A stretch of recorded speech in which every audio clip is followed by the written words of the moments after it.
Hacía tiempo que algunos no veía y es lindo estar con ustedes. Cuando, que en realidad me habló Vero y me decía de compartir, tenía una palabra en mi corazón, pero hoy en la mañana estaba orando, bueno, y esas cosas de último momento que el Señor cambia y dice, no es lo que es para la iglesia hoy. Sí, yo te voy a pedir que hagamos un ejercicio, porque a veces no nos damos cuenta que venimos con muchas revoluciones, ¿sí? ¿Cuántos tuvieron una semana agitadita esta semana? Levanten la mano. Bueno, ¿a cuántos les ha costado por ahí dormirse a la noche porque tienen una situación que les ha pasado esta semana? Levanten la mano, sin vergüenza. Esto es como dijo Gustavo, estamos en familia. Vamos a hacer una cosa, vamos a aquietar el alma, ¿sí? Porque a veces es tanto el ruido interior que no podemos escuchar la voz de Dios. Y esto tendría que ser un ejercicio para nosotros todos los días cuando nos aproximamos a la palabra. Primero a callar las voces, el enemigo viene con tantas cosas, que no vas a poder esto, que te va a pasar lo otro, que mira que se vence tal cosa, que el hijo que tiene este problema, que la salud es fulano. Y es como que son esas voces tan fuertes que Dios nos quiere hablar. Esto estoy hablando en lo cotidiano, ¿sí? Todos los días. Pero no lo escuchamos porque nuestra alma está como muy afanada. David decía, solamente en ti, oh Dios, está acallada mi alma. ¿Algunos tuvo alguna vez esa enfermedad que se llama tinnitus, que es como un zumbido? Espero que ninguno de acá. ¿Lo has tenido, hermana? ¿Estás bien ahora? Vamos a orar después al final, háganme acordar. Vamos a orar. Yo, gracias a Dios, no lo he tenido, pero tenía una amiga que lo tenía. Me decía que era tan molesto porque tenía ese zumbido todo el tiempo en su cabeza que le impedía concentrarse, le impedía dormir y era muy, muy fuerte. Pero a veces así es nuestra alma y no nos damos cuenta porque nos hemos acostumbrado al ruido de nuestra alma. Así que vamos a orar y vamos a decirle, Señor, cada uno de nosotros, Señor, que mi alma esté acallada delante de ti, y decile a tu alma, alma, descansa, descansa, alma, descansa, porque en el Señor tenés todo. Y eso que te ha estado preocupando, llévalo a los pies del Señor ahora mismo, y decirle, Señor, vos sos todopoderoso, vos sos soberano, Señor, y aquí te traigo esa carga, eso que me ha impedido estar en un estado de alerta a tu voz, Señor. Las voces que han estado en mi alma queriendo tapar tu voz, en el nombre de Jesús, las acallo. En el nombre de Jesús, acallo esas voces. Y vamos a orar ahora por la hermana, y vamos a orar después. Estoy con mi sobrina, Aldi. Aldi, ¿querés orar por la hermana? Mira, esta es la segunda hermana que está acá. Vamos a orar, voy a ponerle las manos y todos, porque somos familia y todos tenemos autoridad, vamos a orar. ¿Cómo es tu nombre, hermana? Julia. Vamos a orar por Julia. En el nombre de Jesús, Señor, oramos por Julia, la bendecimos. En el nombre de Jesús nosotros creemos, Señor, que vos podés hacer milagros y damos orden a todo sonido desordenado en su mente, a todo aquello que quiere traer confusión para que ella no te escuche, para que ella no tenga paz. Llamamos su sentido de la audición, aquel desbalance que haya en esa zona que le produce ese ruido. Lo llamamos al orden de Cristo para que la hermana Julia tenga paz y tenga paz sobreabundante. En el nombre de Jesús creemos que vos sos un Dios de milagros. Amén. Amén. Vamos a confiar, Julia, entonces, que el Señor va a hacer ese milagro y lo está haciendo ya en tu vida. Bien, vamos a comenzar con la palabra. Y algo que viene inquietando desde hace tiempo y lo vengo estudiando desde hace un tiempo, y justo cuando Dios habla es como que pone varias personas en sintonía con ese mismo mensaje, ¿no? Y me fui conectando con gente que fue recibiendo el mismo mensaje y es como que armamos una cosa un poco más sólida. Hay un grupo de chicas en la congregación donde nosotros estamos, que una de ellas es mi sobrina y bueno, mi hija, y hay otro grupo de chicas que están trabajando con un hogar de niñas. Una recibió del peso y las otras se sumaron y empezaron a trabajar. Ese hogar de niñas lo que tiene en particular es que la mayoría de las nenas han sido abusadas. Muy triste, nenas desde 4 a 15, ¿verdad? En este momento hay desde 4 años a 15 años. Yo creo que ustedes tomen nota de esto. Creo que hay una sola que no ha sido víctima de abuso. ¿Cuántas hay? ¿Como 15? 16 nenas de 4 a 15 años, donde el 99,9% de las nenas han sido abusadas. Es fuerte, ¿no? Y viendo las conductas de las nenas, viendo cómo ellas se mueven y todo lo que hay que desconstruir para poder construir algo sano en ellas, es que nos fuimos preguntando, yo no estoy trabajando, pero hablo siempre con las chicas, nos fuimos preguntando qué es lo que hay de fondo y qué es necesario erradicar. Vieron que cuando el Señor le dice a Jeremías, le dice que que le va a dar poder para arrancar, para derribar, para destruir y después para edificar. Nosotros a veces queremos edificar sin haber arrancado y sacado lo que no estaba bien. Los que hacen una huerta saben que primero hay que remover la tierra, sacar todo lo que está ahí para después recién poder plantar, ¿sí? Y vimos algunas dinámicas, algunas conductas en las nenas que se repetían. Y eso nos llevó a pensar lo que es un huérfano. Los huérfanos en general tienen patrones repetitivos de conducta de distinta manera, pero más o menos se mueven igual, ¿sí? ¿Y qué diferencia hay con un hijo que se sabe amado, querido, respetado? Pero un día hablábamos con una chica que vive en un country, tiene una posición económica relativamente buena. Los nenes que viven en ese country son gente en su mayoría de dinero, los papás de esos nenes, ¿no? Entonces esta chica que se iba al hogar me decía, ahora es increíble que las mismas normas de conducta que veo en las nenas del hogar, las veo también en estos hijos de gente que tiene dinero, así que el tema no es por la posición económica, acá hay otra cosa. Y es que en realidad es una orfandad operativa, le digo yo, porque es esos huérfanos que tienen padre y madre, pero que los papás no se hacen cargo, ¿sí? Lo cuida la empleada, van a una escuela que si pueden estar 16 horas en la escuela mejor, así los papás no se encargan de los hijos. Y uno ve todos los temores, todas las dudas y todas las cosas que tiene un chico que teniendo padres no tiene padres, ¿sí? Y hay muchas cosas, por ejemplo, el sentido de inseguridad que tienen, o sea, esa desconfianza. Cuando alguien se les acerca, ya están pensando, ¿y qué me quiere sacar? O sea, no les cuesta recibir el amor porque siempre están en la alerta, a ver, ¿con qué me va a dañar? Si yo me acerco, si le doy mi corazón, ¿qué ventaja saca la otra persona? Eso es típico de un huérfano, ¿sí? Esa inseguridad. Ahora, quisiera que vinieran conmigo a Salmos, capítulo 68, 5 y 6.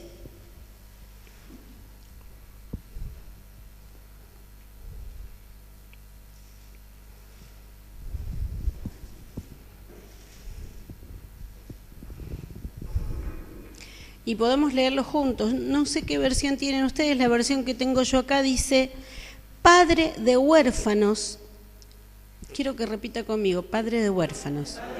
Padre de huérfanos y defensor de viudas es Dios en su santa morada. Dios hace habitar en familia a los desamparados, saca a los cautivos a prosperidad, mas los rebeldes habitan en tierra árida. Quiero que nos centremos en que Padre de huérfanos es Dios en su santa morada, ¿sí? ¿Cuál es la santa morada de Dios? ¿Cómo? Muy bien, Julia. ¿Cuál es la santa morada de Dios? Nosotros. Cuando estamos juntos, nosotros somos morada de Dios. Ahora, dice la palabra que Padre de huérfanos es Dios. Y vamos a a cambiarlo en medio de su iglesia. O sea, que la iglesia recibe huérfanos. Y literalmente es así, porque el que está afuera normalmente no sabe que es hijo de Dios. Entonces vienen y nosotros les enseñamos que son hijos de Dios, o por lo menos esa es la función. Y por eso me gusta cuando se habla de la Santa Madre Iglesia, no estamos hablando de... Pero sí la Iglesia cumple la función de madre y cumple la función de recibir los huérfanos y a los huérfanos convertirlos en hijos. Ahora, ¿qué pasa? Y yo siempre le he dicho a Germán, y me gusta que ustedes tengan la misma visión, yo siempre lo hablaba a Germán y le digo, Germán, me gusta que vos no tengas la visión de la iglesia de 5.000 miembros, porque no se puede ser padre de 5.000 hijos. Ahora, con esto de las iglesias multitudinarias, muchas veces hay iglesias, y no estoy criticando la iglesia, hay iglesias que hacen trabajo espectacular, pero entre tanta cantidad se nos escapa la gente para poder discipularla. Entonces, ¿cómo me doy cuenta si un niño espiritual o niño natural está creciendo sano? Porque convivo con él, veo, o sea, los que tienen hijos, ¿cómo se dan cuenta si su hijo está mal? Ay, el nene no me come, la típica, el nene no me come bien. Y uno dice, ¿qué le pasará al nene? Bueno, pasan 2 o 3 días, lo lleva al médico, o empieza a ver, ¿sí? O si va mucho al baño, si tiene fiebre. Pero eso uno convive con el niño y ahí se da cuenta el estado. Pero cuando uno no convive con el niño, y hablando de niño espiritual o niño físico, ¿cómo sabe si el niño está bien? Entonces resulta que tenemos un montón de niños espirituales enfermos que nunca llegan a descubrir que son hijos. Entonces la iglesia, que tendría que ser una familia de hermanos, se convierte en un orfanato, porque es un grupo de huérfanos reunidos. Saben que las nenas en el hogar, algo que se está cambiando paulatinamente es el egoísmo, porque cada una mira por lo suyo. Ellas están acostumbradas, se acostumbraron a eso, que si no se defienden ellas, ¿quién las defiende? Ustedes imagínense que un niño que fue abusado, y la gran mayoría fueron abusados en su casa, por eso son sacados, porque no las abusó un vecino, un desconocido. Las nenas que están en ese hogar es porque las abusó el padre, el hermano, el padrastro, o sea, alguien del núcleo familiar. Entonces, si el núcleo familiar no las podía proteger, estas nenas han hecho una coraza de que me tengo que defender sola. Entonces no comparten, por ejemplo, se sirve la comida y va a agarrar, hay, no sé, 3 bollos de pan y va a agarrar 2 y la otra que se arreglen. ¿Sí me entienden? Esos son conductas de huérfano. Ahora, ¿qué pasa con los huérfanos espirituales? ¿Qué pasa cuando tenemos una iglesia que en vez de ser hijos todos y amados hermanos que compartimos, que no tenemos ese temor, somos un grupo de huérfanos? Entonces empiezan la competencia, los celos, las envidias, el yo primero. Tenemos un ejemplo clarito en 1 Corintios 11, no lo vamos a leer ahora por causa del tiempo, pero en 1 Corintios 11...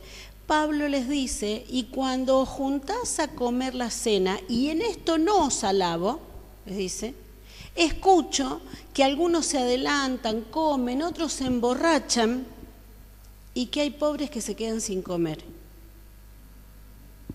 Dígame si no es la conducta de un huérfano. Estaba la cena servida y había alguno que se apuraba para agarrar la mejor parte. Y los que vengan atrás que se embromen. Huérfanos. Ahora, ¿cuántos de nosotros hacemos lo mismo? Quizás no en eso puntual de la comida, pero en otras cosas. A mí me gustaría que hiciéramos un ejercicio esta mañana de no mirar lo que hace el otro, sino de mirarme yo, para ver si no hay cosas de orfandad para arrancar en mi vida. Les puedo asegurar que a medida que fuimos estudiando esto, yo encontré muchísimas cosas de huérfano que había en mi vida. y muchísimas cosas para trabajar y para pedirle al Señor, Señor, cámbiame, porque no me había dado cuenta que en esto no te había descubierto como padre. O sí, de pronto sabía que era mi padre. Porque el tema es que nosotros sabemos que es nuestro Padre. Jesús nos enseñó, Padre nuestro que estás en los cielos, pero a veces no nos sabemos hijos. Y ese es el tema. Vos sabés que tenés Padre, pero ¿sabés con certeza que sos hijo?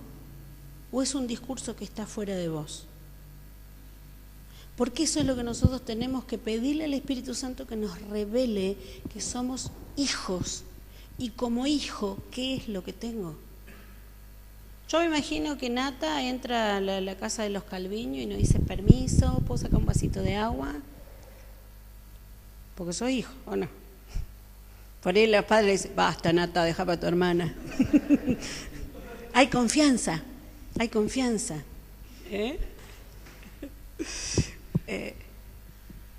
Ahora, en lo espiritual, ¿tenemos esa confianza de que somos hijos?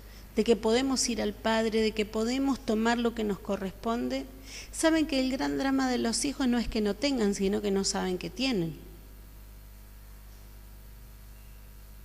La alacena del Señor está llena, pero nosotros seguimos buscando por cualquier otro lado una migaja, cuando lo único que tenemos que hacer es y saber dónde buscar, y ese es nuestro Padre.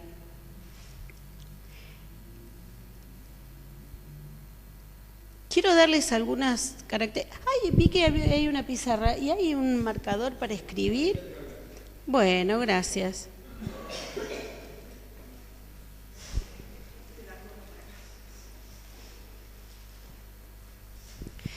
Hay algunas características que dicen los psicólogos que es necesario para que un niño crezca. Gracias, muchísimas gracias.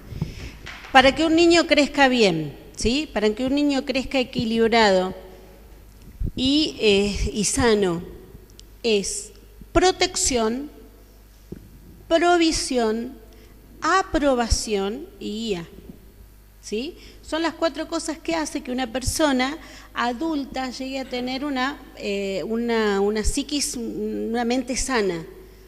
Protección, provisión, aprobación y guía, ¿sí?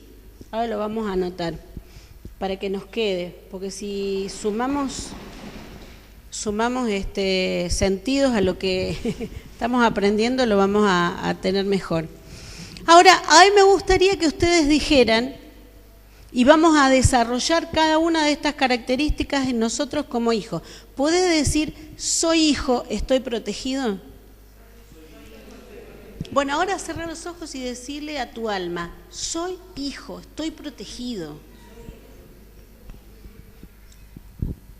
¿Sí? Les quiero contar algo personal, un testimonio personal. Mis papás no eran creyentes cuando yo era chiquita y ellos tenían un matrimonio bastante tumultuoso. Mi mamá una mujer de mucho carácter y mi papá más pasivo, más tranquilo. Y el Espíritu Santo hace como 2 años me trajo a la mente una imagen que yo no recordaba de una discusión entre mi mamá y mi papá cuando yo tendría unos 6 años. Y mi casa tenía, gracias pastor querido, mi casa tenía esos tapialcitos, vieron que antes las casas tenían un tapialcito, ahora se la llena de reja y todo, y nadie se puede sentar en el tapialcito. Pero cuando yo era chiquita no había tanta desconfianza y mi casa tenía tapialcito. Y mis papás se habían enojado, mi mamá le había hecho el bolso a mi papá y se lo había tirado a la vereda. Entonces mi papá estaba sentado en el tapialcito, con el bolsito, sin saber a dónde ir, obviamente, y llorando, ¿no? Y yo siempre fui muy cercana a mi papá. Entonces me acerqué, 6 años, y lo abracé a mi papá y lo consolaba. Y mi mamá siempre tuvo, pobrecita, muchos problemas psíquicos, ¿sí? Ella era adicta a los psicofármacos y un montón de cosas. Entonces yo crecí pensando que yo era la protectora de mis padres. O sea, yo protegía a mi papá, yo consolaba a mi papá, yo protegía a mi mamá de que mi mamá no metiera más la pata de lo que normalmente la metía. O sea, en una palabra, que no se suicidara porque consumía tantos fármacos que podía terminar. Entonces yo era la cuidadora. Y el Señor lo que me trajo es que en mí había un sello de desprotección. Yo había carecido de figura protectora en mi infancia. Nadie me había protegido. O sea, había invertido los roles. Si bien mis papás me amaban, yo crecí muy amada. De esto ellos ni se dieron cuenta, porque eran personas que no tenían a Cristo en su corazón, eran ciegos, entonces no lo podían ver. Pero yo crecí pensando que me tenía que proteger sola. Y ahí entendí cuántas cosas yo no le permitía a Dios que me protegiera, y tampoco podía descansar en Dios, porque yo era la que me protegía. Entonces, lo que estamos hablando ahora es: soy hijo, estoy protegido.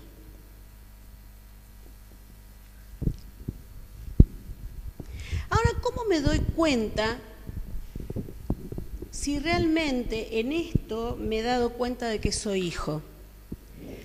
Una de las características de alguien que se sabe hijo y se sabe protegido es que sabe descansar.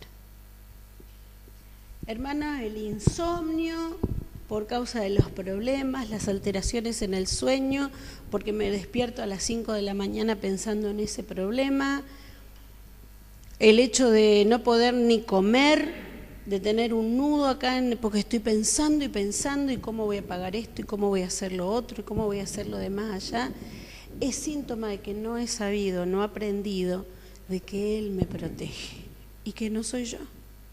El Señor dijo: les voy a traer una paz que sobrepasa todo entendimiento. Y si Él ya nos dio esa paz, ¿por qué nosotros seguimos agitados? Porque en el fondo pensamos que tenemos que hacer algo para protegernos. ¿Se acuerdan de Saúl, el rey Saúl? El rey Saúl había ido a la batalla, creo que contra los amalecitas, no me acuerdo con quién era. Y había que ofrecer un sacrificio antes de la batalla, y Samuel no llegaba. Samuel era el que estaba habilitado. Había todo un protocolo para el sacrificio. No cualquiera, si ustedes se acuerdan la ley de Moisés, no cualquiera podía ofrecer sacrificio. Sacrificio lo ofrecían los levitas, los sacerdotes. Nunca lo podía ofrecer alguien que fuera de otra tribu, que no fuera de la tribu de Leví. Y Saúl no era de la tribu de Leví, no era sacerdote. Y como Samuel se retardaba y había gente que estaba desertando, Saúl tuvo temor de perder el ejército. Entonces no tuvo la brillante idea, más que la brillante idea, que de ofrecer el sacrificio. Termina de ofrecer el sacrificio y llega Samuel y dice: locamente has hecho. Si hubieras esperado, Dios hubiera confirmado el reino, pero porque no esperaste, el reino te es quitado y es dado a un prójimo tuyo mejor que tú. ¿Qué fue lo que quiso hacer Saúl? Saúl quiso proteger su campito, quiso proteger la quintita. No sea cosa, si me quedo sin ejército, me van a quitar el trono. O sea, ¿qué rey puede reinar sin un ejército? Entonces vamos a hacer lo que hay que hacer y lo vamos a hacer rápido. Priorizó su temor a la obediencia a la palabra de Dios. Quiso proteger y terminó perdiendo aquello que quería proteger. El caso opuesto lo tenemos en David. ¿Se acuerdan cuando David viene a Absalón, su hijo, quiere tomar el trono, llega a tomar Jerusalén y David huye? ¿Se acuerdan esa parte? David va huyendo y sale de los descendientes de Saúl, que había sido el rey anterior, uno que se llamaba Simei. Y mientras David va con toda su comitiva huyendo para que Absalón no los mate, Simei sale y le empieza a tirar piedras y lo insulta y le dice perro y no sé cuántas otras cosas. Entonces uno de los soldados de David le dice: lo voy a matar a este. Y David le dice: no, déjalo, capaz que el Señor lo mandó, déjalo. Ahora, como el trono era de David y David supo descansar en Dios, el trono volvió a David. Y cuando vuelven, este mismo que antes le había arrojado piedras, ahora está postrado a sus rodillas pidiéndole misericordia. Y David, como a él sí se le había revelado que era hijo, tuvo misericordia, no guardó rencor. Uno queriendo defender, terminó perdiendo. El otro, dejándose perder aquello que Dios le había dado, lo recuperó. ¿No le suena parecido a todo aquel que quiera ganar su vida la perderá y todo aquel que la pierda por causa de mí la ganará? La palabra dice, no ha para que peleéis vosotros. Mía es la victoria, dice el Señor. Dejemos de pelear en nuestras fuerzas aquellas cosas que tenemos que descansar en Dios. Vos podés hacer, no sé si hay mujeres que tienen sus maridos inconversos, pero ¿podés hacer que tu marido se convierta? No, es obra del Espíritu Santo, descansa. Pero quiero verlo, no te importa, aún así no lo veas nunca. Descansa en Dios, que Él sabe. Si quizás en el lecho de muerte, aun cuando vos te hayas ido primero, Él se convierte, pero descansa en Dios. No es una batalla que nosotros pero sí encárgate de dar buen testimonio, de ser amable, de ser ejemplo de lo que es Cristo en tu casa. Ahora hay personas que están, porque te tenés que convertir, terminan perdiendo aquellos que hubieran ganado si hubieran descansado en Dios. Y así en todas las áreas, con los hijos que no están en Cristo, con tantas cosas, con el ministerio, el famoso tema del ministerio. No, porque yo soy el encargado de juntar la silla los domingos y a mí que nadie me venga a pisar el poncho, nadie me toque una silla, ¿no? Ese es mi ministerio. Y resulta que un hermanito con buena intención, porque le quiso ayudar, juntó una silla y ¿para qué? Se armó la hecatombe, porque tenía que cuidar su ministerio. Pero díganme si no sucede así desgraciadamente en la iglesia. Porque en vez de ser un grupo de hijos, muchas veces nos hemos convertido en un aguantadero, perdónenme la palabra, de huérfanos. ¿Está mal que haya huérfanos en la iglesia? No, no está mal si hay huérfanos que están en proceso de entender que son hijos. Pero si tienen 30 años dentro de la iglesia y siguen siendo huérfanos, hay algo en nosotros que está mal y que no estamos haciendo. Y si yo con 30 años de creyente todavía tengo cosas de orfandad, tengo que ir a Dios y decirle, Señor, yo necesito que me reveles, no al Padre, porque ya sé quién es el Padre, necesito que me reveles que yo soy hija. Y todo lo que eso implica para poder vivir una vida de santidad, una vida de piedad.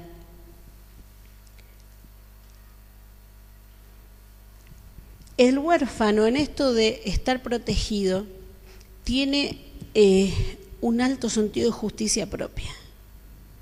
¿Vieron los justicieros, los que siempre están queriendo cortar cabeza?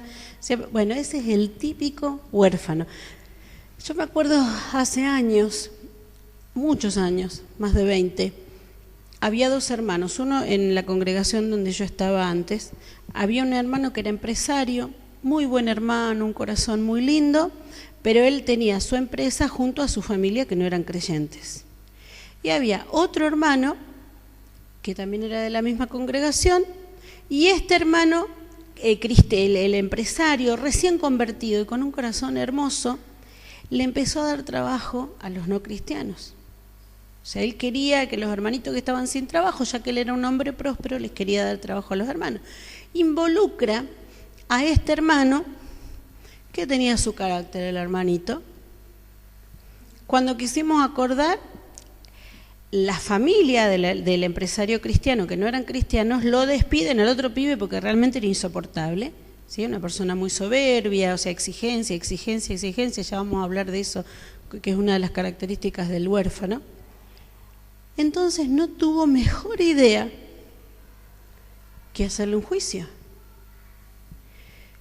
Y yo me acuerdo que le dije, hermano, pero la palabra dice en 1 Corintios que no llevéis a juicio a tu hermano.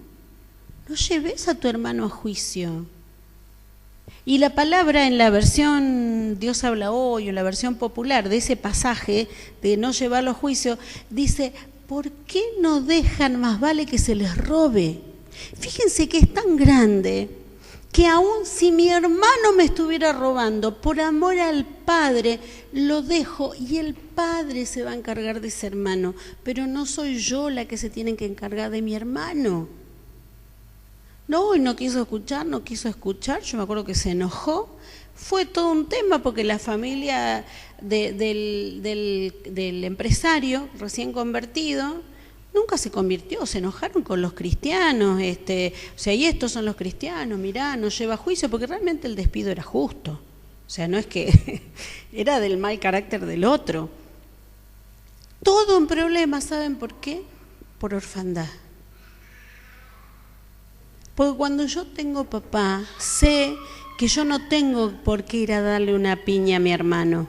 Voy y le digo a mi papá, papá, defendeme porque mi hermano me hizo mal.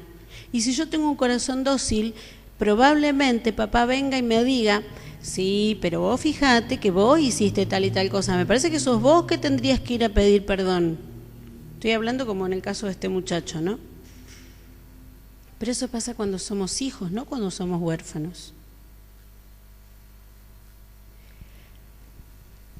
Dice Isaías que nuestras justicias son como trapo de inmundicia delante del Señor. No busques tu propia justicia con el hermano, porque cuando buscas tu propia justicia con el hermano, estás atacando a Dios mismo. La injusticia, entre comillas, que vos sientas, llévala al Señor. Señor, yo creo que no es justo lo que me hacen, pero vos fíjate, Señor. Y el Señor te va a dar la respuesta y te va a defender o no, o te va a decir, no, te equivocaste, en esto no te voy a defender. Como hijos, ¿cuántas veces decimos, castillo fuerte es el Señor y Él es mi roca y esto y lo otro? Pero ¿cuánto de eso realmente lo vivimos? Yo crecí escuchando, el Señor es muro y antemuro, el que habita al abrigo de Dios morará bajo la sombra del Omnipotente. Pero la verdad que encontré muy poco de la práctica, en mi propia vida estoy diciendo, ¿no? Que el Señor nos abra los ojos para que nosotros podamos ver si realmente no nos estamos protegiendo nosotros a nosotros mismos. A mí me asombra con los niñitos, ¿no? Los papás, que el nene viene y dice, fulanito en el jardín me pegó, y vos devolvésela. ¿Sabe qué es eso? Orfandad. ¿Por qué no aprovechamos a enseñarle al nene quién es el que lo defiende, en vez de decirle que le pegue al otro? Ah, yo no voy a dejar que a mi hijo le pegue, escúchame. ¿Qué te ves? Entonces tampoco entendiste que a tu nene lo defiende el Señor, porque Él nos trasciende. Y como padre tenemos etapas en que el niño está siempre con nosotros lo protegemos, pero hay etapas que el niño se va yendo. Y cuando el niño se va yendo, en esos blancos, primero son 3 o 4 horas en el jardín, después la primaria, más lo que tengan extra, más el rato que se van a jugar al amiguito, y después cuando se te va a otra ciudad, bueno, en Córdoba, gracias a Dios, hay universidad. Pero ¿qué pasa en los pueblos chicos cuando el hijo se te va a la universidad y ya directamente escapa de tus manos? O cuando se casa. Porque no dejamos de ser padres. Yo tengo 3 hijos casados. Y no dejé de ser madre, pero no me puedo meter. Pero su papá sí se puede meter. Entonces ahí voy. Hermano, que se nos haga carne que estamos protegidos. Que se nos haga carne que tenemos la protección de papá. Decile a tu alma, alma, alegrate. Alma, alegrate porque tenés los beneficios de ser hijo. Tenés los beneficios de que sos hijo.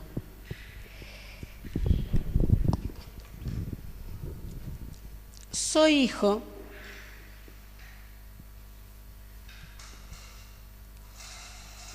Perdonen la letra. ¿Se entiende? Soy hijo tengo provisión. Tengo provisión. Me contaban las chicas, hace unos días, habían ido a Cita con la Vida al campamento, al congreso, y habían llevado las nenas más grandes al congreso de Cita. Y un grupito se había sentado atrás y otro grupito se había sentado adelante. Y ya tenían hambre y una de las chicas había llevado que era twistos, algo así, ¿no? Un paquetito de twistos, de las que estaba atrás, de las chicas del grupo, no de las nenas del hogar. Entonces abre el paquetito de twistos para que coman todas y se lo pasa a que las de adelante agarren primero. Y hubo una que hizo así, ¿no?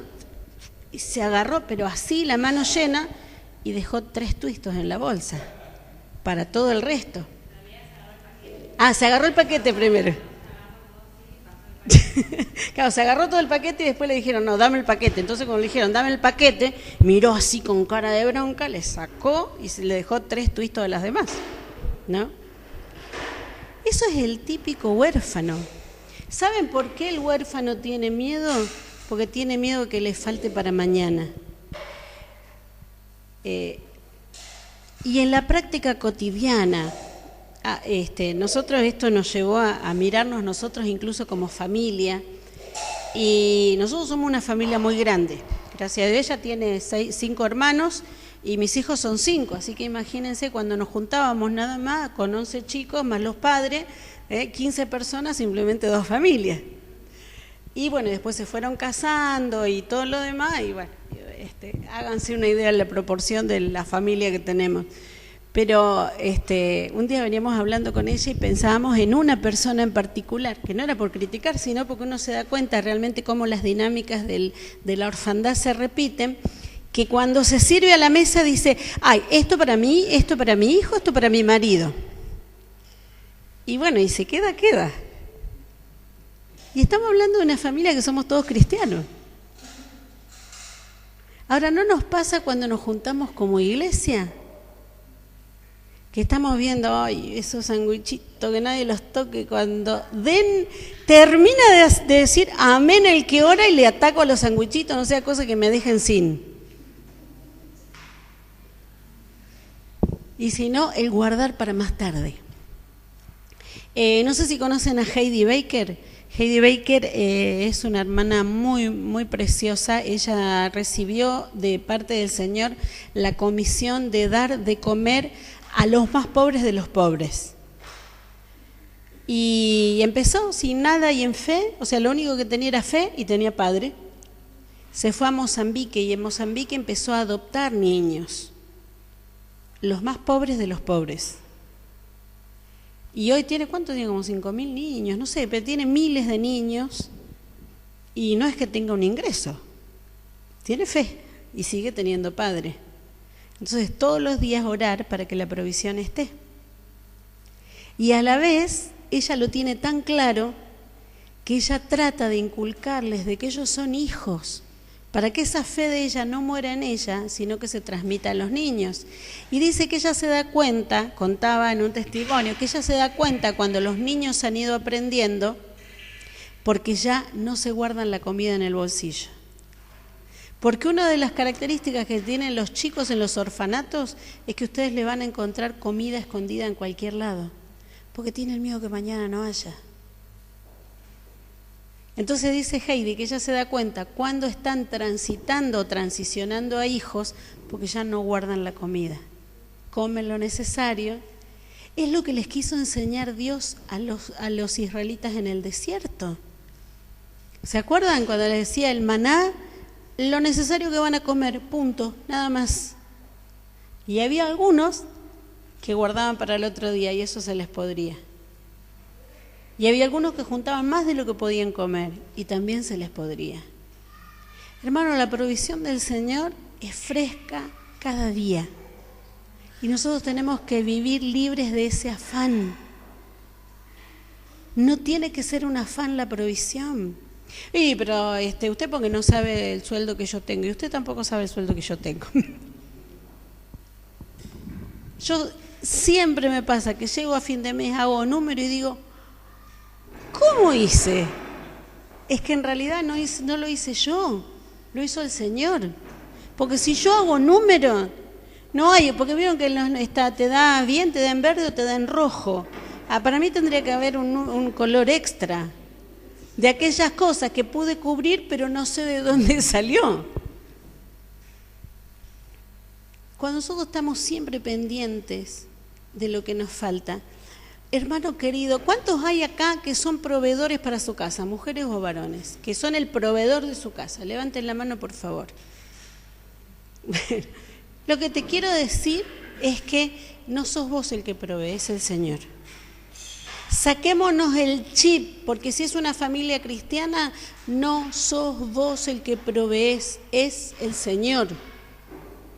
¿Qué quiere decir? Entonces yo me tiro a tomar mate, miro la tele, miro el partido. No quiere decir eso. Quiere decir que si trabajás responsablemente, sos coherente con tu posición de cristiano dentro de tu trabajo, das un buen testimonio. Si hay que llegar a las 8, llegás 8 menos cuarto. Y si salen a las 12, quédate hasta las 12:05. Sé el primero que haga y el que haga más por amor a servir. Quédate tranquilo, que así te paguen 8.000 pesos, el Señor te lo va a hacer rendir por 16 o más si es necesario. Pero descansemos en la provisión de Dios. A mí me tocó también esto, no se crean que es algo que... yo me quedé con mi hijo de 11 años hace más de 10. Y de pronto tuve que empezar a proveer y no saben las angustias que me agarraba. Porque yo pensaba que yo era la proveedora para mi hijo. Hasta que el Señor me empezó a hablar y me empezó, él es mi hijo, ¿qué problema te haces? ¿Vos te crees que yo le voy a dejar faltar algo? Y empecé a descansar, porque nosotros tenemos el chip de que el proveedor tiene que traer todo a la casa. Y a veces el Señor nos va a permitir y otras veces no nos va a permitir, pero ¿saben por qué? Como una parte de enseñanza. Porque hay veces que tu señora, que tu señora te va a decir, vos sabés que a mí me gustaría tal cosa, y vos sabés que en el bolsillo no te da, pero por amor vas y le decís, Señor, y el Señor no te contesta. Entonces vas a ella y le decís, yo soy tu esposo acá, pero vos tenés otro esposo. ¿Por qué no se lo pedís a él? Que él sí tiene los recursos. Yo con todo amor te lo daría, pero sabés que no me da. Y oran juntos y entran en un acuerdo para que el papá de los dos sea el que provea para eso. Y si no es capricho, si realmente es lo que ustedes, la provisión que ustedes necesitan, descanse que el Señor se las va a dar. Mi Dios pues proveerá todo lo que os falte conforme a sus riquezas en Cristo Jesús, Señor nuestro. Pero me va a proveer todo lo que me falte, no mis caprichos. ¿Qué me falta? ¿Qué me falta? Miren, les cuento un testimonio personal. Yo tengo un hijo que es misionero, él está en Turquía. Y el 4 de diciembre del año pasado él se casaba. Hermanos, yo no tengo un sueldo que me pueda costear pasajes internacionales, se los aseguro.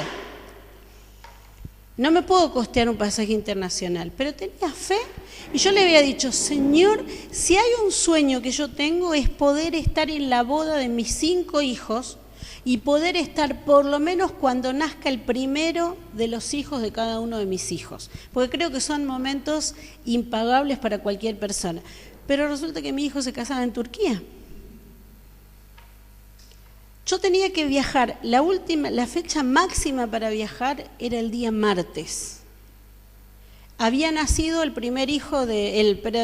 segundo hijo de mi hijo Esteban, que vive en Tucumán. Yo había ido para el parto, estaba en Tucumán todavía, porque me había quedado para ayudar a mi nuera y eso. Era día jueves, yo tenía que viajar el martes y no tenía pasaje ni tenía plata. Ninguna de las dos cosas.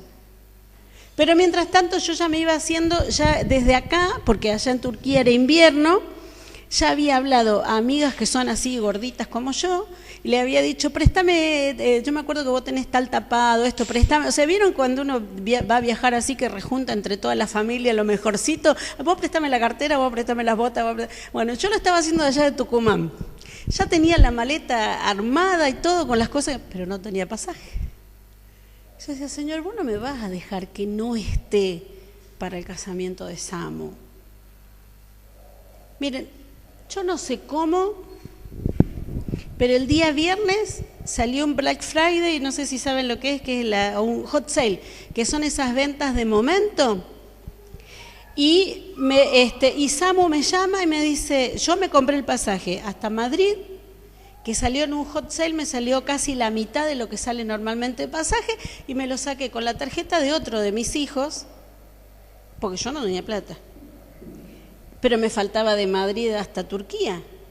Y me dice Samu, mami, ¿sabés que me llamó alguien y me dijo que me regalaba $700, pero esos $700 eran específicamente para tu pasaje, pero no me alcanza para tu pasaje?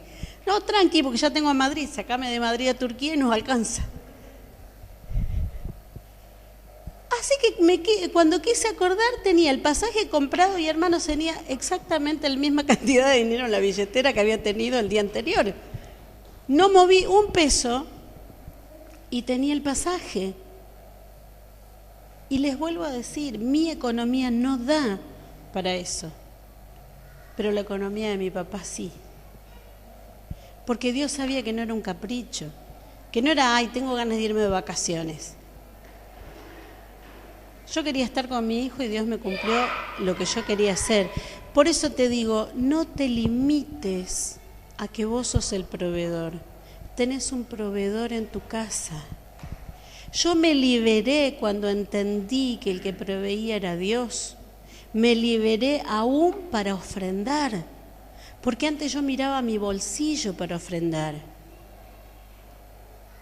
Ahora miro cuál es el propósito de Dios, Señor, ¿qué necesita esa persona? ¿No hay otra persona para que se lo provea?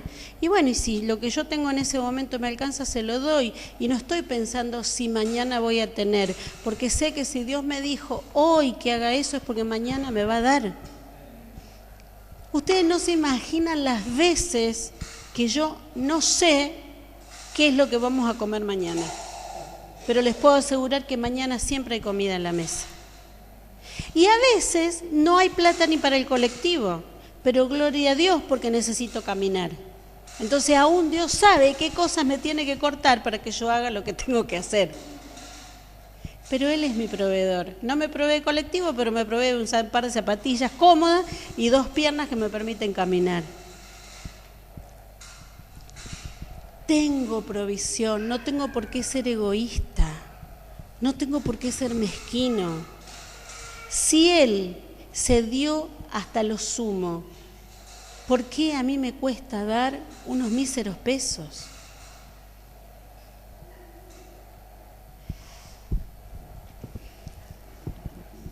La gente que acumula, ¿no? Y yo quiero que vos pienses en tu placar, que pienses en tu ropero. ¿Cuánta ropa tenés por si las dudas? Y por si vuelve la moda, por si adelgazo, por si engordo, porque el verano que viene puede ser, porque...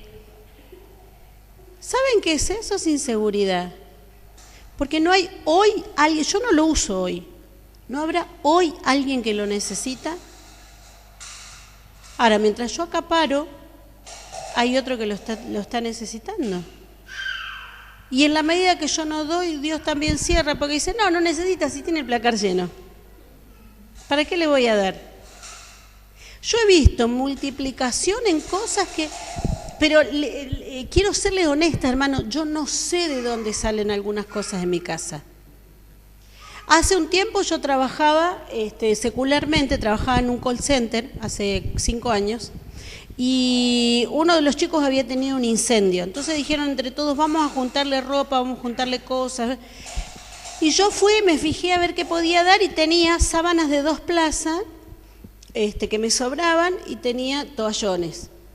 Saqué la sábana de 2 plazas y los toallones y llevé una bolsa. Y me acuerdo que uno de mis compañeros me dice, pero trajiste 2 juegos de sábana, había llevado.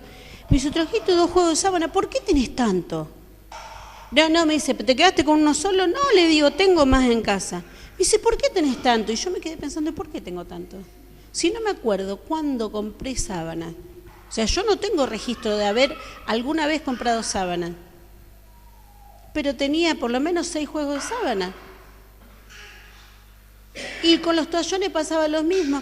Hermano, yo no recuerdo haber comprado toallones, pero hace años. Pero tengo. ¿Y saben qué me doy cuenta? Que cuando uno da, las cosas aparecen y uno no sabe ni de dónde aparecieron. Hermano, no te prives de dar por las dudas, porque el que duda no ha sido perfeccionado en el amor. La duda es lo contrario de la fe. Y no, pero tengo 2 pares de botines, uno están hecho bolsa y el otro están más o menos, pero los hecho bolsa por la duda que los más o menos se me rompan. Se te van a romper y tampoco te van a servir los que están hecho bolsa.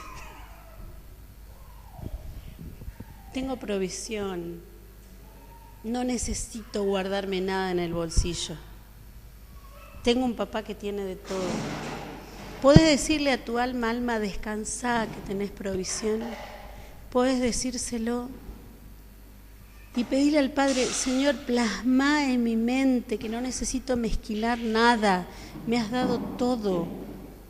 El que no nos mezquinó ni a su propio Hijo, ¿cómo no nos dará con Él todas las cosas? Todas las cosas. ¿Qué estás necesitando para servir al Señor? Y yo tengo en mi corazón ir a buscar los nenes de allá, pero no tengo vehículo. Decíselo al Señor, Señor, yo quisiera traer los nenes a la hora feliz, pero no tengo en qué traerlos.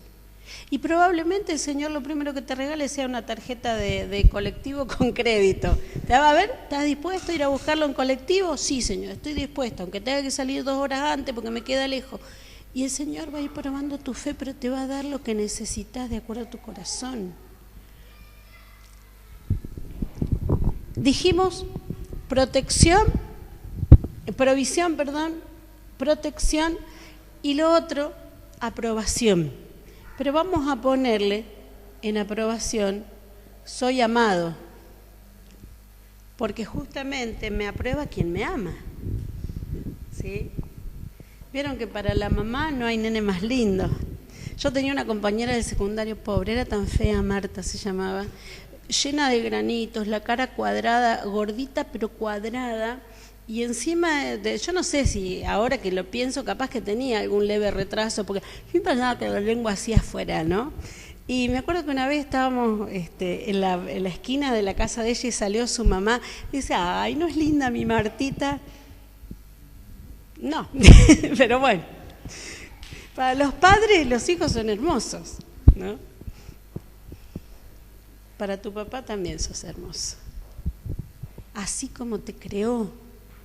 Y tenemos tantas estructuras, pero déjame decirte que eso del 90-60-90, del 1,80 m, de los cuadritos, todo eso es publicidad. Es estereotipo de belleza para atarnos a. Entonces hay gente acomplejada porque es petiza, hay gente acomplejada porque es alta, otro porque no tiene la masa muscular necesaria, el otro porque le exceden los rollitos, esto, lo otro. Pero ¿sabes que Dios te ve hermoso? ¿Lo sabes realmente? O te parás frente al espejo y dices, ay, si yo por ahí empiezo, ¿no? Y me levanto acá para que se me vaya esto, y digo, ay. Y después me acuerdo que no gastaría un peso en cirugía y se me pasa.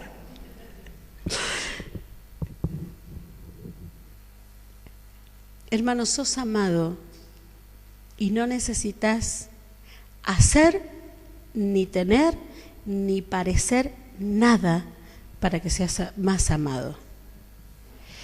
Hay gente que basa su identidad en el tener. Entonces dice, bueno, yo tengo este auto, tengo esto, lo otro, la ropa de marca, y hay gente que se piensa que porque tiene una campera que le costó 5.000 pesos, ¿no? Y sale. Hermano, nosotros tenemos una ropa que no tiene marca, pero tiene nombre. Y es el nuevo hombre, vestidos del nuevo hombre. No hay marca, no hay nombre mejor para tu ropa. No importa si la compraste en la Salada o te fuiste al shopping más caro. Esa ropa no necesitas tener, No necesitas tener el mejor auto, necesitas tener el mejor conductor. No necesitas tener un título, necesitas tener la sabiduría práctica de que lo que sabes. No estoy diciendo que no tengan título, ojo, estudien, esfuércense, sepan, pongan los conocimientos al servicio del Señor. Pero tener un título no te hace más. Dios no te va a amar más porque tengas un título y menos si no lo tenés. La gente te puede reconocer porque esos son parámetros de la gente. Pero cuando yo estoy tan pendiente de que la gente me reconozca es porque no entendí que Dios me reconoció. Si yo estoy tan pendiente de que el hombre me apruebe es porque no entendí que Dios ya me aprobó. No necesitas que nadie te diga que sos hermoso, que sos inteligente. Dios ya te lo dijo. Hace muchos años viene para que ore por ella una chica que yo no le había dicho nada, pero en el fondo yo estaba enojada con esa chica. Esa chica tenía un problema que era cleptomanía. ¿Saben lo que es cleptomanía? O sea, las personas que roban. Y esa chica había estado en mi casa, yo la había hospedado un tiempo y me había robado tantas cosas. Y es como que nunca yo tampoco tenía la luz para entender de dónde venían esas cosas, ¿no? Y me acuerdo que viene a la oficina, yo estaba para que ore por ella, y yo tenía tantas ganas de darle alguna palabra del cielo, de esas que un rayo te parta, no, pero... Y me pongo a orar por ella y el Señor me trae a la mente el libro de Cantares en el capítulo 1, que realmente es un canto de amor, y se lo empiezo a leer, y esta chica es morenita, dice: morena soy pero hermosa porque el sol me ha mirado, y ella lloró porque el Señor le ministró su amor, y cómo el Señor la veía. Y yo me acuerdo que después lloré yo y le dije: Señor, perdóname por no haberla visto con los mismos ojos que vos la veías.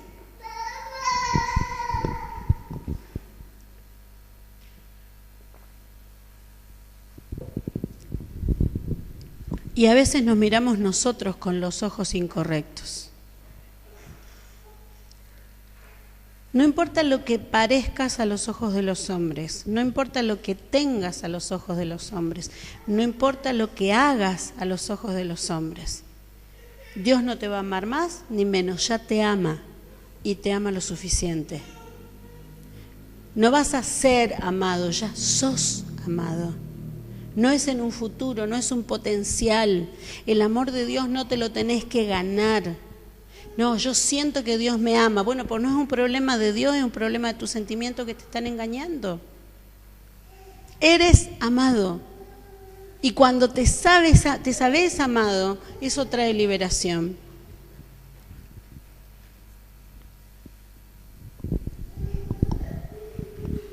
Alcanzáselo porque se le escapa al papá.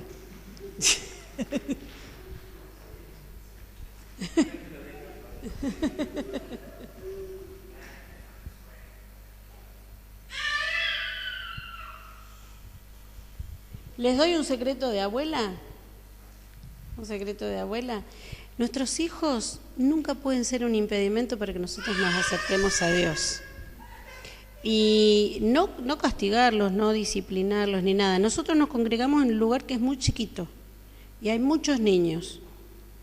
Pero los papás saben que cuando el niño está un poquito inquieto, lo abrazan, lo ministran, le ministran la paz del Señor, hasta que se aquietan. Porque ellos también necesitan recibir lo que nosotros estamos recibiendo. El niñito, hoy, ¿cuánto tiene tu bebé? Está en toda la etapa. Tiene 2 años su cuerpo, pero su espíritu es eterno. Y aún lo que estamos hoy, habla, tu bebé, ¿estás esperando? Porque ya veo que meto la pata. Tu bebé en el vientre está recibiendo lo que estamos impartiendo. Lo único que no se puede escapar. Nosotros tenemos que aquietar a nuestros hijos con amor, ¿sí? Y eso no creas que lo vas a hacer hoy. Eso lleva un tiempo de ejercicio en que vos puedas abrazarlo, orar por él. Y vos estás aprendiendo a ser papá. ¿Es el primero?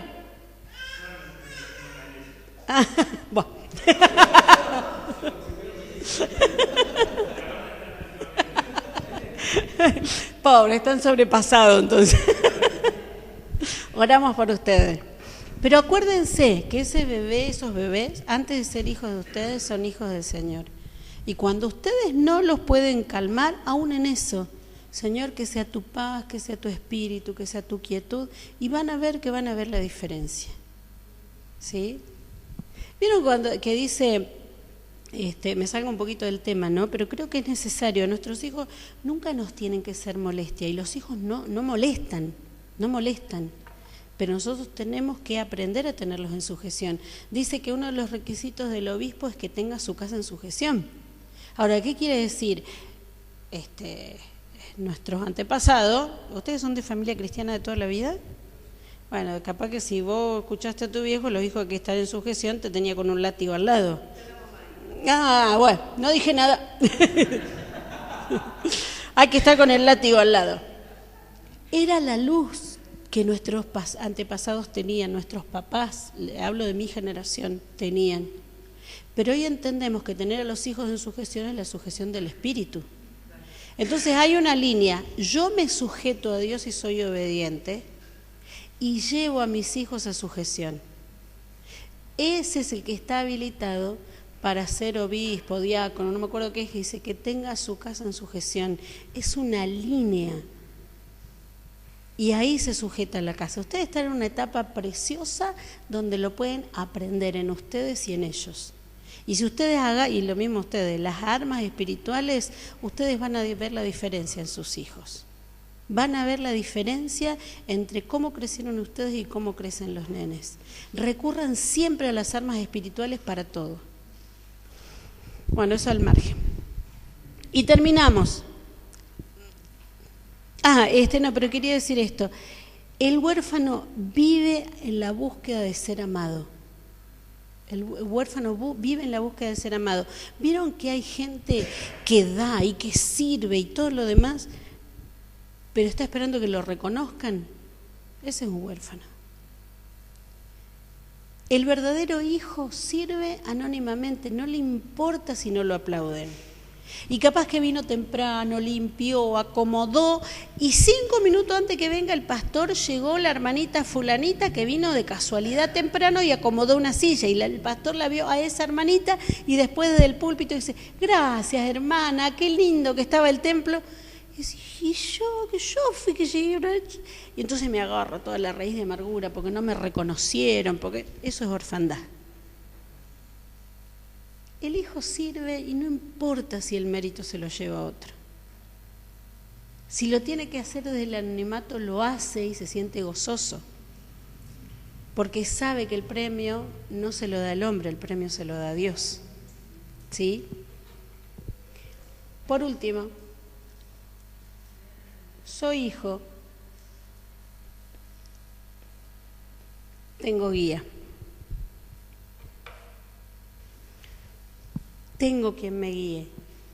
Lámpara es a mis pasos tu palabra, dice la Biblia, ¿no es cierto? O sea, el Señor nos dejó el ejemplo. Jesús decía, el Hijo no hace nada por sí mismo, sino lo que ve hacer al Padre. El Padre era la guía para el Hijo Jesús. Y el Padre sigue siendo nuestra guía para nosotros hoy. El huérfano es independiente. Hace lo que le viene en gana, hace lo que le parece que tiene que ser hecho. El hijo depende del padre. El hijo depende y le dice, Señor, esto debe ser hecho así. Saben que una de las cosas más graves que tenemos como iglesia, que es la religiosidad, y la religiosidad tiene que ver con hacer las cosas porque siempre se hicieron así. Ahora vamos a pensar, si los israelitas hubieran hecho las cosas así porque siempre se hicieron así, pasaron el río Jordán, llegan a Jericó, el Señor les dice, den 7 vueltas, los muros se caen. Hubieran ido a la otra ciudad, damos los 7 vueltas y el muro se cae, vamos a la otra ciudad, damos las 7 vueltas y el muro se cae. Pero no fue así. Cada batalla tuvo su estrategia y ellos tuvieron que permanecer conectados a Dios para saber cómo había que hacer las cosas. La religiosidad es lo que ayer me dio resultado, lo vuelvo a hacer hoy. Pero cuando hice eso corté la dependencia, porque ¿quién me dijo que lo de ayer me sirve para hoy? Si hoy es otra batalla diferente. Entonces, una de las cosas en las que nosotros nos podemos reconocer huérfanos es en esa independencia. Yo ya lo sé, lo hago, porque total ya lo aprendí. Y ese dice, no, si pensás que lo aprendiste, realmente no aprendiste nada, porque yo soy quien te guío. Y es todos los días un ejercicio de dependencia. Dependamos del Padre cada día, ¿sí? Y al hacer lo que quiere, otra de las cosas del huérfano es que le cuesta necesitar a alguien. Saben que una de las cosas del hogar es que las nenas no crean vínculos, porque saben que en ese hogar van a estar hasta los 15 años. Pasan los 15 años y si no las adoptó nadie o no se arregló la situación, las pasan a otro hogar hasta que cumplan los 18, y en el hogar que están de 15 a 18, llegado a los 18, a la calle, a la buena de Dios. Por eso muchas de esas nenas que salen ya adolescentes se prostituyen, un montón de cosas, porque no tuvieron herramientas para superar todo eso, ¿sí? Entonces tratan de no crear vínculos entre ellas. ¿Por qué? Porque tienen temor al ser separadas. En estos días me contaba, leía, que habías puesto ahí en el grupo, que una de las nenas se fue otra que él era como su vínculo, ¿no? Como la más cercana, y esta nena entró en crisis justamente porque le faltaba aquella persona con la que había hecho un vínculo, y la mandaron a otro hogar a la nena. Y sabe que a veces en la iglesia pasa eso. El otro día escuchaba a una persona, y desgraciadamente yo tengo la costumbre de escuchar más allá de lo que las palabras dicen, ¿no? Y viene una persona y dice, yo no sé eso de mi gente, porque había recibido un saludo o algo en un grupo que decía, buen día, mi gente. Y dice, eso de mi gente, ¿qué es mi gente? Y entonces yo le digo, y para mí, mi gente, le dice, yo no tengo mi gente, dice así, ¿no? Y yo le digo, yo sí, le digo, para mí, mi gente es primeramente mi familia en la fe, le digo, todas aquellas personas con las que yo tenga un vínculo los considero mi gente. Me dice, yo no tengo a nadie. Bueno, en el último caso, mi familia. Ahora, yo reconozco en esa persona una persona que le cuesta muchísimo establecer vínculos. Muchísimo establecer un vínculo de amistad, de confianza. Tiene todos los síntomas de un huérfano. Ahora, por supuesto que nosotros no podemos ser amigos de todos. Porque incluso en una familia, cuando hay varios hermanos, uno es como que siempre es más compinche con uno, porque es la edad similar o porque, ¿sí? Las familias grandes se da eso, pero se reconocen a todos como hermanos. El huérfano no sabe establecer vínculos, entonces no necesita ni quiere que lo necesiten. Pero hermano, dice la palabra que cuando nosotros recibimos a Jesús, hemos sido bautizados en un cuerpo. Bautizado significa sumergido. Entonces vamos a suponer que esta es la pileta de la iglesia, ¿sí? Porque la iglesia no es el edificio, la iglesia somos nosotros. Entonces yo me convertí y Dios me metió en la misma pileta donde están cada uno de ustedes. Me guste o no me guste, somos familia. Me guste o no me guste, tenemos el vínculo de Cristo que nos une. Entonces, más allá de que yo no quiera que me necesitan no porque yo sea, sino porque yo tengo una porción de Cristo. Y entre todos hacemos el cuerpo de Cristo, y yo los necesito a ustedes, porque cada uno de ustedes tiene una porción de Cristo que yo necesito, porque juntos formamos el cuerpo de Cristo. El huérfano no necesita a nadie. Entonces el huérfano es ese que se puede ir, venir, no le importa, mientras que al hijo le cuesta dejar la casa. Y cuando se tiene que ir de la casa, porque ya es, y cuando hablo de casa hablo de la casa espiritual, porque se tiene que ir a vivir a otro lado, o porque tiene otra misión, o por lo que sea, le cuesta irse y extraña a los hermanos. Y nunca el hijo se va enojado, nunca se permite irse enojado ni en discordia. El hijo no se divide del cuerpo, porque el hijo sabe que necesita el cuerpo y sabe que pertenece al cuerpo. ¿Por qué me puedo ir de una casa espiritual? Y me puedo ir porque el Señor me llame a hacer otra cosa, me puedo ir porque el Señor me diga, no, en esta casa se dedican a esto, pero yo quiero que vos te dediques a esto otro. Pero siempre voy a la casa y les digo, hermanos, el Señor me está llamando a esto, me voy por esto y por esto. No me voy porque estoy enojado. ¿Saben por qué? Porque si estamos enojados, el enojo lo resolvemos dentro de la familia y nos quedamos, porque entendemos que necesitamos la familia. ¿Y cómo va a crecer el resto de la familia si yo no digo las cosas que están mal? ¿Y cómo voy a crecer yo si el resto de la familia no me dice las cosas que en mí están mal? Siempre reforzado en el vínculo del amor. Entonces dejamos de ser un orfanato para realmente ser una familia de fe. Yo creo que cuando la iglesia deje de ser un aguantadero de huérfanos y se convierta realmente en una familia de fe, la gente va a querer entrar a montones, porque la gente necesita pertenencia, la gente necesita pertenecer. ¿Por qué ustedes creen que hay tantos fenómenos de las pandillas y todo eso en los adolescentes? Porque no tienen a dónde pertenecer, la familia está disgregada. La mayoría de los adolescentes no tienen familia o la tienen pero la familia no existe, porque los padres trabajan todo el día, porque hay que proveer. Mentira, el Señor es nuestro proveedor. Entonces una pandilla le da un sentido de pertenencia, pero cuando la iglesia se transforma en una familia, no se quiere ir de ahí. ¿Saben? Yo cuando me convertí, el Señor me llamó estando yo viviendo en Tandil y me empecé a congregar en la iglesia bautista de Tandil. Era una iglesia grandecita, no muy grande, pero era grandecita.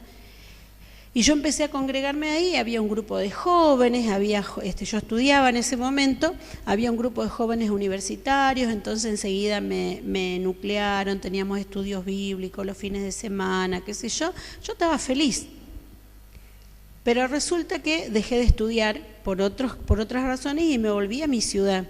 En mi ciudad busqué y tenía justito cerca, a 2 cuadras, una iglesia bautista también, pero que recién comenzaba. Yo tenía 20 años y lo más cercano que tenía a mi edad eran los de 35, que eran padres de los de 11 o 12. Y yo, en el medio. Que venía, como cualquier chica del mundo, de tener una vida social muy activa en el mundo, ¿sí? Yo tenía mi grupo con el que salíamos a bailar, esto, lo otro, pero que ahora ese grupo, no podía pertenecer a ese grupo. Pero yo tenía tanta hambre y gracias a Dios a mí se me reveló que la iglesia era mi familia, que como no había reunión de jóvenes, porque no iban a hacer reunión para mí, yo me iba a la reunión de las señoras. Y las señoras hablaban de cosas que a mí la verdad que ni me interesaban. Pero era tan lindo estar con la familia.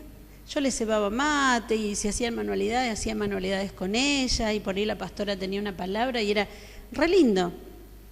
Porque era familia. Yo sentí que con toda la familia despiolada que yo tenía, era la primera vez que tenía familia. Y nunca más nadie me sacó de la iglesia, porque entendí que ahí tenía mi familia. Hermanos, saquemos de nosotros la orfandad para que los que vengan encuentren familia. No encuentren en nosotros competencia ni temores. Encuentren que somos familia, que nos amamos, que estamos bajo la cobertura del mismo Dios, que es el mismo Dios el que nos protege.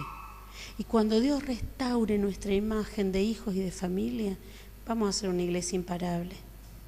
Y no porque querramos el aplauso de los hombres, sino porque queremos agradar el corazón de Dios y cumplir su misión de predicar el Evangelio hasta lo último de la tierra. Te quiero dejar algunas preguntas como para que pienses, ¿sí? Para que te lleven a ver cuánto del Hijo hay en vos. ¿Por qué motivos has orado últimamente? ¿Oraste por otros o solamente oraste por vos? No lo contestes, pero pensátelo vos. ¿Cuándo fue la última vez que diste algo que te cueste? ¿Cuándo fue la última vez que serviste a alguien de manera sacrificada sin esperar aplauso? ¿Te sentiste desprotegido o no ayudado últimamente?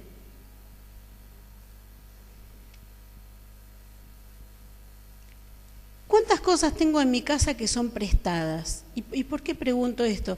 Porque el huérfano pide prestado y normalmente no devuelve, porque tiene miedo a no tener.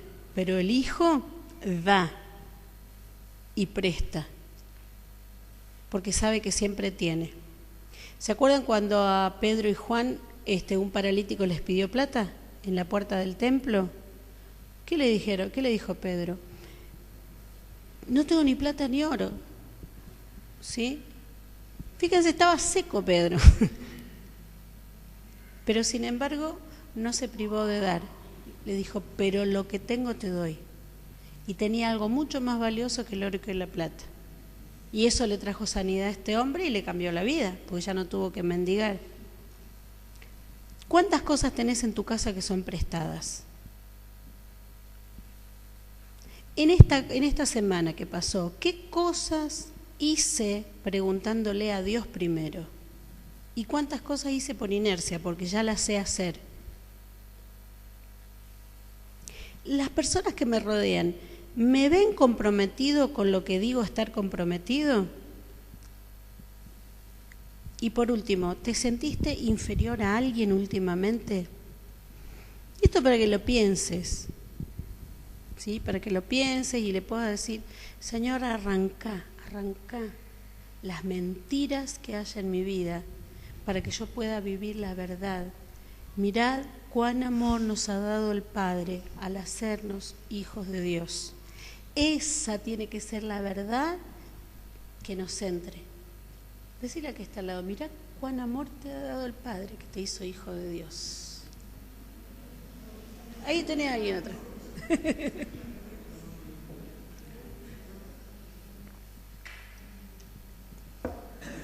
Acá no hay ningún huérfano. Somos una familia de hijos. Nos apoyamos, nos amamos, nos sostenemos unos a los otros. Luchamos espalda con espalda. Y damos la vida unos por otros. Porque así nos enseñó papá. ¿Oramos? Padre querido, gracias por tu palabra. Señor, gracias porque somos hijos y no tenemos que hacer absolutamente nada para hacerlo. Gracias porque vos nos adoptaste. Gracias porque nos ingresaste a tu familia. Gracias, Señor, porque nos abrazaste, nos limpiaste. Gracias porque somos una nueva criatura. Gracias porque vos nos fuiste a buscar, Señor. Gracias porque nos trajiste hasta aquí, a donde estamos. Gracias por esta casa, gracias por esta familia y gracias por la gran familia que es la iglesia. Señor, que se abran nuestros ojos para vernos como hijos, para verte como Padre y para mostrarle al mundo lo que es tu amor a través del amor entre nosotros. En el nombre de Jesús, Señor, te damos infinitas gracias y te pedimos que arranques de nosotros toda orfandad. Pedile al Señor, Señor, arranca de mí todo lo que sea síntoma de orfandad. Porque soy tu hijo, Señor. Gracias, papá.